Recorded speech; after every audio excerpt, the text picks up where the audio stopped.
எனவேதான் நாளை மதியம் 3:15 மணிக்கு தமிழ்நாட்டின் முதலமைச்சராக விஜய் பொறுப்பேற்பார். அவருடன் அமைச்சர்களாக 6 பேர் அந்த பட்டியல் என்பது அதிக தரப்பிலிருந்து ஒரு தகவலாக சொல்லப்பட்டிருக்கிறது. ஆதவர்ஜுனா, நிர்மல்குமார், வெங்கட்ரமணன், செங்கோட்டையன் உள்ளிட்டோரெல்லாம் நாளை அமைச்சராக பதவியேற்பதற்கான வாய்ப்புகள் இருப்பதாகவும் சொல்லப்பட்டிருக்கிறது. நேரு உள் விளையாட்டு அரங்கில் தற்போது இந்த முதலமைச்சருடைய பதவியேற்பு விழாவுக்கான பணிகள் என்பது 90% நிறைவடைந்திருப்பதாக சொல்லியிருக்கிறார்கள். பதவியேற்பு விழாவில் கூட்டணி கட்சிகள், அதாவது தமிழக வெற்றிக் கழகத்திற்கு ஆதரவு கொடுத்திருக்கக்கூடிய கட்சியினுடைய தலைவர்களுக்கான அழைப்பு எடுக்கப்படும். ஏற்கனவே ஆட்சியில் இருந்தவர்களுக்கு அழைப்பு கொடுப்பதற்கான வாய்ப்புகள் இருப்பதாக சொல்லப்பட்டிருக்கிறது. மேலும் பல்வேறு முக்கிய விஐபிகளுக்கான அழைப்பு என்பதும் கொடுக்கப்படும். தமிழ்நாடு ஆளுநர் அங்கு வருவார்.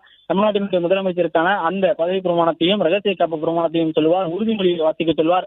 இந்த ரகசிய காப்பு பிரமாணத்தை எடுத்துக்கொண்டு தமிழ்நாட்டின் முதலமைச்சர் விஜய் பதவியேற்க இருக்கிறார். அதே போலவே அமைச்சர்களாக பொறுப்பேற்பவர்களும் அவர்களுக்கான அந்த பதவி பிரமாணத்தையும் ரகசிய பிரமாணத்தையும் உறுதிமொழியாக ஏற்றுக்கொள்வார்கள். அதன் பிறகு அலுவல் நடவடிக்கை என்பது தொடர்பாக தலைமைச் செயலகம் செல்லலாம். அங்கு இருக்கக்கூடிய